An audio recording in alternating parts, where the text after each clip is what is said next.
Hello students, तो आज हम मल्टीनेशनल कंपनी से होस्ट कंट्रीज़ को, मेज़बान देशों को होने वाली डिसएडवांटेजेस यानी कि हानियों के बारे में हम समझेंगे। तो पहली हानि जो होस्ट कंट्री को हो सकती है, मेज़बान देश को हो सकती है, वो है डेंजर फॉर डोमेस्टिक इंडस्ट्रीज़ यानी कि देशी उद्योगों के लिए खतरा। बिल्कुल सही। जब एमएनसी आती है, हमारे देश में बिज़नेस लगाती है, उनके पास बहुत ज़्यादा फाइनेंशियल सोर्सेज होते हैं, बहुत ज़्यादा कैपिटल होती है, लार्ज स्केल पे उनका प्रोडक्शन होता है, जिससे कि उनके प्रोडक्ट्स की कीमत बहुत ही कम होती है। और क्योंकि वो विश्व स्तर पे व्यवसाय कर रहे हैं, तो उनके प्रोडक्ट्स की क्वालिटी भी बेहतर होती है और होस्ट कंट्री के देश के लोगों को अच्छी क्वालिटी के प्रोडक्ट्स कम कीमत पे वो एमएनसीज प्रोवाइड कर रही होती हैं। अब लेकिन क्योंकि हमारी कंट्री में और भी तो कंपनीज़ हैं हमारी इंडियन, जो कि वो प्रोडक्ट बना रही हैं, ठीक है, लेकिन अब एमएनसी का प्रोडक्ट अच्छा भी है, सस्ता भी है, तो लोकल जो उद्योग हैं, हमारे डोमेस्टिक इंडस्ट्री जो हैं, वो उन्हें compete नहीं कर पाती हैं, वो उस तरह की क्वालिटी का सस्ता प्रोडक्ट हमें नहीं दे पाती हैं, ठीक है। तो ऐसे में कुछ ऐसे उद्योग हैं जो फाइनेंशियली वीक होते हैं, उन्हें अपना बिजनेस बंद भी करना पड़ सकता है। तो एमएनसीज़ के आने से हमारी जो देसी उद्योग है उनके लिए खतरा पैदा हो जाता है।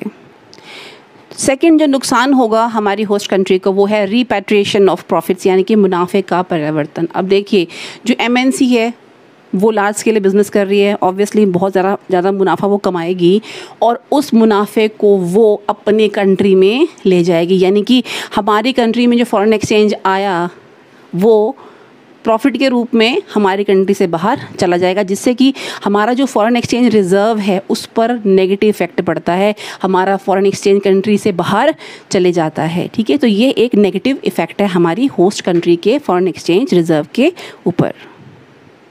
अब देखिए, एमएनसीज़ को बुलाने की ज़रूरत किसको पड़ती है? जो अंडर डेवलप्ड कंट्रीज़ हैं या जो डेवलपिंग कंट्रीज़, यानी कि जिनका भी पूरी तरीके से विकास नहीं हुआ है या जिनका भी विकास चल रहा है, ठीक है। जैसे इंडिया भी क्या है, एक डेवलपिंग कंट्री है, ठीक है। तो जब एमएनसी हमारी कंट्री में आती है और उसको पता है कि इस कंट्री को हमारी ज़रूरत है, तो ऐसे में वो अपने आप को बहुत अच्छे पोजीशन पे समझती है, ठीक है। तो ऐसे में क्या होता है, अपनी सुपरमेसी दिखाने के लिए, अपनी बड़ा अपने आप को महान दिखाने के लिए और अपनी अच्छी पोजीशन के चलते हुए वो क्या करती है, पहले वहाँ की जो गवर्नमेंट होती है उसे वो हेल्प करती है, ठीक है। और हेल्प करते करते एमएनसीज़ गवर्नमेंट के डिसीजंस में इंटरफेयर करना शुरू कर देती है, ठीक है। तो ये जो कंडीशन है गवर्नमेंट डिसीजंस में हस्तक्षेप करने वाला, ये कंडीशन जो है हमारी कंट्री के लिए बिल्कुल भी सही नहीं है, ठीक है। तो होना ये चाहिए कि वो अपना बिजनेस करें, लेकिन पॉलिटिकल जो डिसीजंस हैं उनमें वो इंटरफेयर ना करें। फोर्थ जो हमारे देश को हानि हो सकती है वो है एक्सप्लॉयटेशन ऑफ नेचुरल रिसोर्सेज यानी कि प्राकृतिक संसाधनों का शोषण। आपको पता है प्राकृतिक संसाधन किसे कहती है? जो प्रकृति हमें देती है, दो विच आर नेचुरल, है ना। तो बहुत सारी जो कंपनीज़ हैं वो लकड़ी भी यूज़ करती हैं, उसके लिए पेड़ काटती हैं, ठीक है। और भी बहुत सारे नेचुरल रिसोर्सेज हैं, खनिज हैं, है ना, मिनरल्स हैं, जिनका कि बहुत सारी कंपनीज़ एमएनसीज़ यूज़ करती हैं, क्योंकि हमारे यहाँ पे वो बहुत सारे हैं और अभी तक अनयूज्ड पड़े हुए थे। लेकिन हुआ क्या, एमएनसी आई, उन्होंने उन्हें यूज़ करना शुरू किया, हमें बड़ा अच्छा लगा बिकॉज वो आइडल पड़े हुए थे, हमारे रिसोर्सेज यूज़ नहीं हो रहे थे, चलो उन्होंने यूज़ किए, हमारी इनकम हो गई, ठीक है। लेकिन धीरे धीरे क्या हुआ, एमएनसी ने अपनी डिमांड बढ़ाई और उन रिसोर्सेज को ज़रूरत से ज़्यादा इस्तेमाल करना शुरू कर दिया, जिससे कि वो रिसोर्सेज हमारी कंट्री में ही कम होने लग गए, ठीक है। पेड़ ज़्यादा कटने लग गए तो क्या होगा, हमारे लिए पेड़ कितने इंपॉर्टेंट हैं, ठीक है। क्लाइमेट में बैलेंस रखने के लिए बहुत ज़रूरी है कि हमारे नेचुरल रिसोर्सेज जो हैं उनका शोषण ना हो, उनका एक्सप्लॉयटेशन ना हो, ठीक है। लेकिन एमएनसीज़ के आने से वो जब अधिक मात्रा में हमारे प्राकृतिक संसाधनों का यूज़ करना शुरू कर देते हैं, उनका शोषण होने लगता है, तो वो हमारी कंट्री के लिए, हमारे एनवायरनमेंट के लिए बिल्कुल भी सही नहीं है। लास्ट जो यहाँ पे नुकसान है हम होस्ट कंट्री के लिए वो ये है कि no benefit to poor people, यानी गरीबों के लिए कोई फ़ायदा नहीं होता है इनका। कैसे नहीं होता? क्योंकि ये जो कंपनीज़ हैं MNCs, ये अपना बिजनेस सेटअप करती हैं अंडर डेवलप्ड या डेवलपिंग कंट्रीज़ में, ठीक है। और वहाँ के मैक्सिमम लोग कैसे होते हैं? पुअर। हमारे यहाँ भी देखिए कितनी गरीबी है, बहुत गरीब जनता है, ठीक है। और ये जो MNCs होती हैं ये किस प्रकार के प्रोडक्ट बनाती हैं? जो कि रिच लोगों के साथ या फिर जो मिडिल इनकम ग्रुप है उनके द्वारा यूज़ किया था, जैसे कि आपका कॉस्मेटिक है, परफ्यूम है, चॉकलेट्स हैं, ठीक है। और इन चीज़ों का गरीबों से कोई मतलब नहीं है, गरीब इन्हें अफोर्ड नहीं कर पाते हैं, ठीक है। तो कहने का मतलब MNCs वो प्रोडक्ट बनाती नहीं हैं जो गरीबों के यूज़ के हों। तो इसीलिए MNCs के आने से गरीबों को कोई फ़ायदा नहीं होता है सिवाय रोज़गार के। हाँ, उन्हें रोज़गार मिल सकता है, लेकिन प्रोडक्ट जो वो बनाती है उससे उन्हें कोई फ़ायदा नहीं होता है। तो एंड में हम यही कह सकते हैं कि MNCs जब हमारी कंट्री में आती हैं तो उनके सामने कुछ कंडीशंस रखी जानी चाहिए कि अगर वो उन कंडीशंस को मानते हैं तो उन्हें अपने कंट्री में बिज़नेस करने दिया जाना चाहिए। जैसे कि अगर हमने बोला कि डोमेस्टिक इंडस्ट्रीज़ के लिए नुकसान है तो ऑब्वियसली उनको ऐसा कुछ करना चाहिए कि जो हमारे देशी उद्योग हैं वो उनको स्ट्रेंथ मिले, ठीक है, उन्हें मजबूत किया जा सके, ठीक है। फिर अगर वो मुनाफा अपने देश में लेके जा रहे हैं तो उनके सामने कंडीशन रखनी चाहिए कि इतना % आपको इंडिया में ही री इन्वेस्ट करना है, सारा पैसा अपनी कंट्री में लेके नहीं जाना है। और थर्ड, अगर वो पॉलिटिकल डिसीजंस में इंटरफेयर करते हैं तो उसकी उन्हें मनाही करनी चाहिए कि आप ये नहीं कर सकते हैं। और अगर उन्हें नेचुरल रिसोर्सेज यूज़ करने के लिए दिए जाते हैं तो उन्हें बोला जाना चाहिए कि आप नेचुरल रिसोर्सेज को प्रॉपर यूज़ करेंगे, उनका शोषण नहीं करेंगे। और फिफ्थ पॉइंट कि गरीबों के इस्तेमाल के लिए भी आप प्रोडक्ट्स बनाइए ताकि गरीब भी MNCs का फ़ायदा उठा सकें। चलिए, MNC के बाद अब हम चलते हैं जॉइंट वेंचर्स की तरफ, यानी कि संयुक्त साहस की तरफ। संयुक्त साहस से रिलेटेड मैंने आपको एग्जाम्पल तब भी दिया था, ठीक है, जब हमने फॉर्म्स ऑफ बिजनेस ऑर्गेनाइजेशन किया था जॉइंट वेंचर्स, उसमें मैंने समझाया था जॉइंट वेंचर के लिए मैंने वहाँ पे आपको एग्जाम्पल दिया था गूगल और नासा के बीच में जो जॉइंट वेंचर हुआ था। और उन्होंने गूगल अर्थ नाम से जो है वो एक जॉइंट वेंचर स्टार्ट किया जिसमें कि गूगल अपनी टेक्नोलॉजी का यूज़ करके नासा से अर्थ की पिक्चर्स को लेता है और लोगों को प्रोवाइड करता है, ठीक है। तो बेसिकली यहाँ पर हम जॉइंट वेंचर के बारे में ही समझेंगे। तो जॉइंट वेंचर क्या है? देखिए, बहुत इजी है। Joint venture, 2 business agrees to join, 2 business जो है वो मिलने के लिए रेडी हो जाते हैं, जैसे कि एग्जांपल है गूगल एंड नासा, ठीक है, विद कॉमन ऑब्जेक्टिव। दोनों बिजनेसेस का जो उद्देश्य है वो सेम होना चाहिए। जैसे गूगल ने भी वही चाहा, नासा ने भी वही चाहा कि बहुत सारे लोगों तक पृथ्वी को लेकर इंफॉर्मेशन पहुंचाई जाए, ठीक है। तो उन दोनों ने मिलकर गूगल अर्थ स्टार्ट किया, ठीक है। और वो जो 2 बिजनेस हैं जो मिल रहे हैं, ठीक है, द 2 बिजनेस में बी प्राइवेट, गवर्नमेंट और फॉरेन कंपनीज, ठीक है। जो दोनों बिजनेस हैं जो मिल रहे हैं वो दोनों आपस में प्राइवेट भी हो सकते हैं, प्राइवेट गवर्नमेंट भी हो सकते हैं, प्राइवेट फॉरेन भी हो सकते हैं, गवर्नमेंट फॉरेन कैसे भी हो सकते हैं, ठीक है। और जब हम बात करते हैं इंटरनेशनल बिजनेस की, ठीक है, यानी कि हम बात करते हैं अंतर्राष्ट्रीय स्तर के व्यापार की, जब हम बात करते हैं तो वहाँ पर संयुक्त साहस क्या हो सकता है, जॉइंट वेंचर क्या हो सकता है? उसमें 2 कंपनी चाहिए, एक डोमेस्टिक होगी, हमारे देश की कंपनी होगी, और एक होगी फॉरेन कंपनी, यानी कि किसी और दूसरे देश की विदेशी कंपनी, ठीक है। अब ये दोनों क्यों मिल रहे हैं? देखिए, ये इसलिए मिल रहे हैं क्योंकि हो सकता है कि एक कंपनी के पास पैसे ना हो, ठीक है, ह्यूमन रिसोर्स भी नहीं है, ठीक है, और दूसरी जो कंट्री की जो कंपनी है वो डोमेस्टिक कंपनी में जो उसे प्रॉफिट होने वाला है, उसे लगता है कि मैं वहाँ बिज़नेस करूँगा तो मुझे वहाँ पर बहुत ही फ़ायदा होगा, है ना, तो वो पैसे लगाने के लिए तैयार हो जाता है। तो दोनों कंपनीज़ के पास कुछ ना कुछ होता है, दोनों कंपनीज़ के पास कुछ ना कुछ कमी भी होती है, तो वो दोनों मिलकर अपनी कमियों को ख़त्म कर देते हैं, ठीक है, और एक होकर एक नया जॉइंट वेंचर स्टार्ट करते हैं ताकि दूसरे के पास जो है उसका वो फ़ायदा उठा सकें और प्रॉफिट कमा सकें। चलिए, अब हम जॉइंट वेंचर्स के फ़ायदे जो हो सकते हैं दोनों कंपनीज़ को वो हम देख लेते हैं। पहला फ़ायदा जो हमें हो सकता है जॉइंट वेंचर से वो है easy entry in overseas market, यानी कि विदेशी बाज़ार में पहुंच। देखिए, अब हमारे पास हम विदेशी बाज़ार में बिज़नेस तो करना चाहते हैं, लेकिन हमारे पास कैपिटल नहीं है, पूंजी नहीं है, ठीक है, या हमारे पास और कोई कमी है जिससे कि हम विदेशी बाज़ार तक हम नहीं पहुंच पा रहे हैं। तो ऐसे में हमारी जो कमी है वो कौन पूरी कर रहा है? वो कमी पूरी कर रहा है जो विदेशी कंपनी है। वो विदेशी कंपनी हमें पूंजी भी देती है, हमें ह्यूमन रिसोर्स भी देती है, जिससे कि हम विदेशी बाज़ार में व्यवसाय कर सकें। जैसे कि आपको मैंने एग्जाम्पल दिया था टाटा एंड सिंगापुर एयरलाइंस का, ठीक है। सिंगापुर एयरलाइंस को बात मालूम है कि इंडिया में जो है वो डोमेस्टिक एयरलाइंस नहीं थी उस टाइम पे, ठीक है। जब इनका जॉइंट वेंचर स्टार्ट हुआ तो उन्होंने विस्टारा नाम से एक डोमेस्टिक फ़्लाइट एयरलाइन स्टार्ट की, जो कि सबसे पहली फर्स्ट डोमेस्टिक फ़्लाइट एयरलाइंस थी, ठीक है। तो सिंगापुर को एयरलाइंस को मालूम था कि यहाँ पर ये नहीं है, तो उन्होंने इंडियन कंपनी टाटा के साथ मिलकर ये डोमेस्टिक फ़्लाइट एयरलाइन स्टार्ट की, जिसका नाम था विस्टारा। वैसे ही अगर हम इंश्योरेंस सेक्टर की बात करें तो एक और मैंने एग्जांपल दिया था पीएनबी मेट लाइफ का, ठीक है। जो मेट लाइफ है वो फॉरेन इंश्योरेंस कंपनी है। उसे पता है कि इंडिया में सिर्फ 2% लोग ऐसे हैं जिनका इंश्योरेंस हुआ है। बाकी कोई भी इंश्योरेंस के लिए इतना सीरियस नहीं होता है कि मुझे मेरा बीमा कितना ज़रूरी है। तो उनको पता है कि यहाँ पर बहुत अपॉर्चुनिटीज़ हैं, है ना, यहाँ बहुत फ़ायदा होने वाला है। तो उन्होंने पीएनबी के साथ मिलकर एक इंश्योरेंस कंपनी यहाँ पर लॉन्च की इंडिया में, पीएनबी मेट लाइफ। तो ऐसे ही ओवरसीज़ मार्केट में जब कोई कंपनी जाना चाहती है लेकिन उसके पास कुछ कमी रहती है, तो वो फिर जॉइंट वेंचर्स के ज़रिए विदेशी बाज़ार में पहुँच सकते हैं।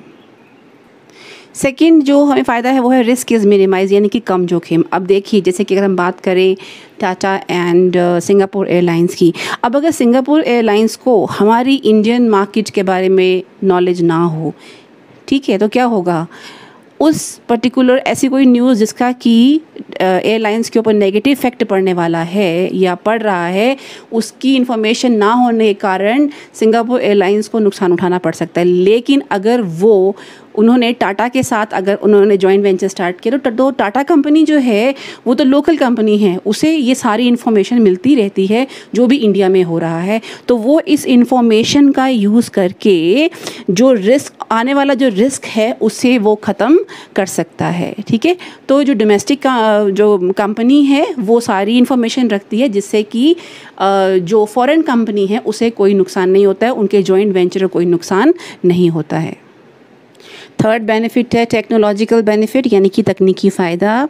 जब एक इंडियन कंपनी फॉरेन कंपनी के साथ पार्टनरशिप में आती है, जॉइंट वेंचर स्टार्ट करती है, तो इंडियन कंपनी भी फॉरेन कंपनी के द्वारा लाई गई जो लेटेस्ट और एडवांस टेक्नोलॉजी है उसका फ़ायदा उठा पाती है। और ये बहुत ही अच्छी बात है कि हमारी टेक्निकल एडवांसमेंट इससे होती है, ठीक है, हम उनकी टेक्निक्स का फ़ायदा उठा सकते हैं।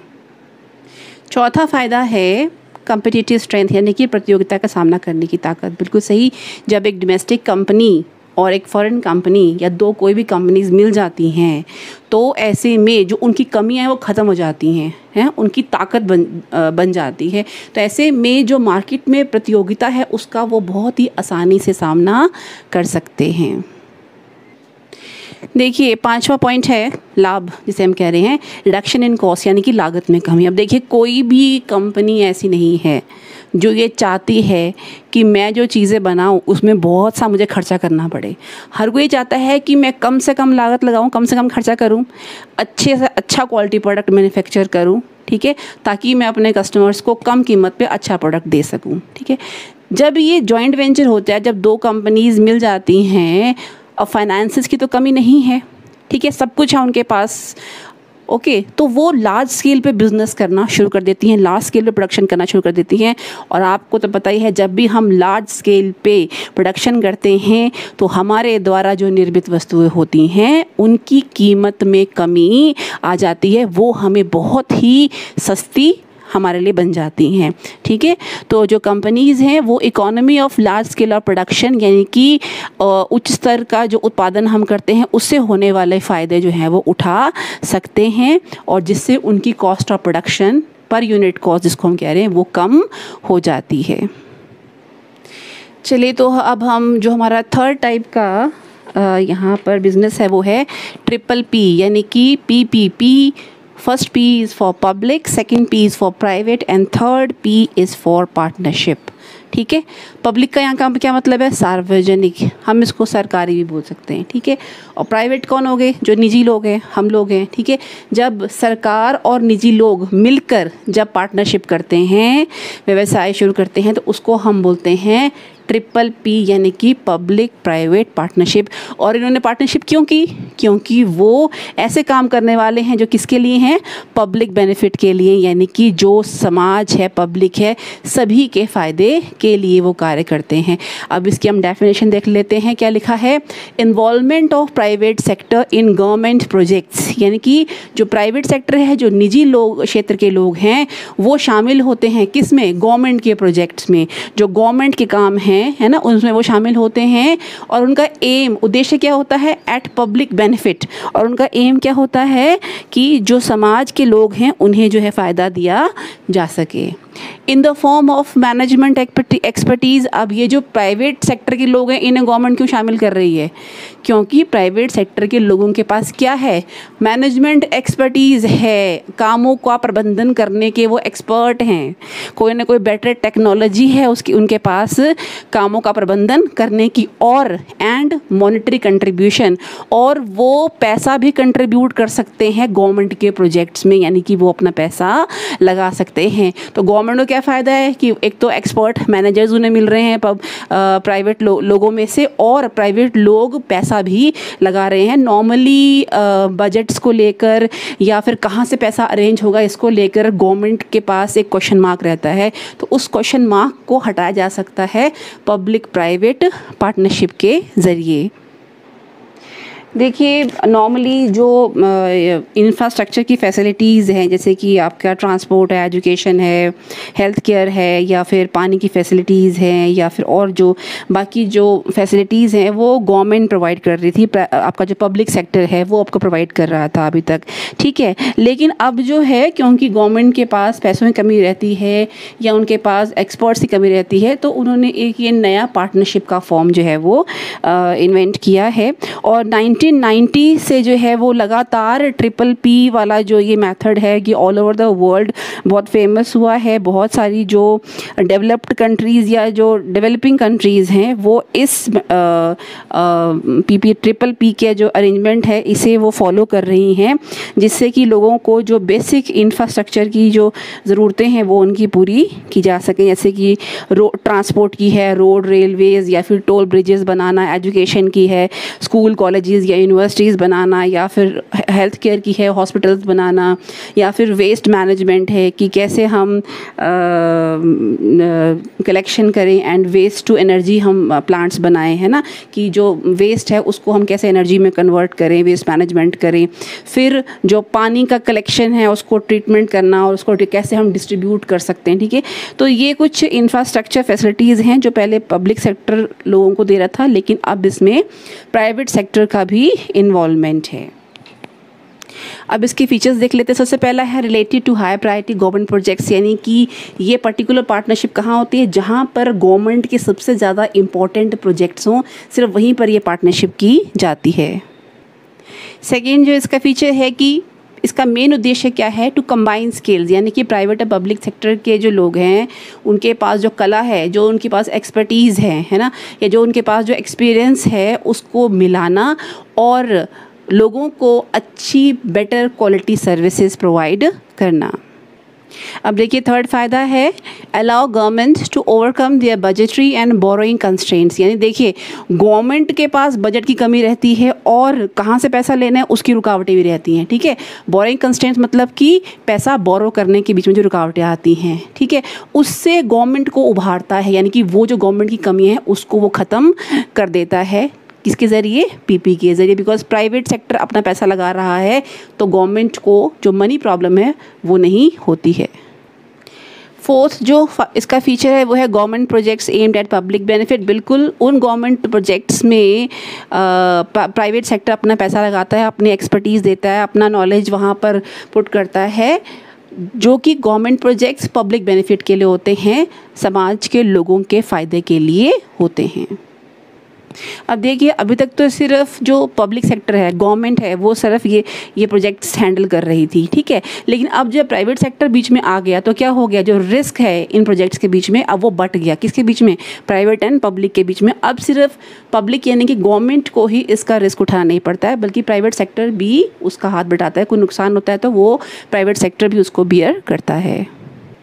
अब देखिए 6 पॉइंट क्या बोल रहा है, the government remain accountable for the quality and cost of services. अब चाहे प्राइवेट सेक्टर बीच में मिला हुआ है, पैसा भी लगा रहा है, अपना एक्सपर्टीज़ भी दे रहा है, अपना स्किल भी वहाँ लगा रहा है, एक्सपीरियंस भी दे रहा है अपना, ठीक है, लेकिन जो भी सर्विसेज प्रोवाइड की जाएंगी पब्लिक को, उसकी जो क्वालिटी है, ठीक है, और उसके जो कॉस्ट है, उसके लिए कौन अकाउंटेबल होगा, किसकी जवाबदेही होगी? गवर्नमेंट की होगी। यानी कि गवर्नमेंट जो है प्राइवेट सेक्टर से हेल्प लेने के बावजूद भी अकाउंटेबल रहेगा, जवाबदेही उसकी रहेगी। कोई प्रॉब्लम आती है, कोई क्वेश्चन करता है कि क्यों इसकी क्वालिटी ख़राब है, क्यों इसकी कॉस्ट ज़्यादा है, तो गवर्नमेंट को ही जवाब देना पड़ता है। लास्ट इसका फीचर है, the government remains actively involve through the life of the projects. यानी कि प्राइवेट सेक्टर का जो पार्टनर है वो चेंज भी हो सकता है, कोई नया पार्टनर आ सकता है, लेकिन गवर्नमेंट हमेशा पूरी ज़िंदगी भर जब तक वो प्रोजेक्ट चलते हैं उन प्रोजेक्ट्स में एक्टिव रूप से उनकी इन्वॉल्वमेंट रहती ही रहती है। Thank you.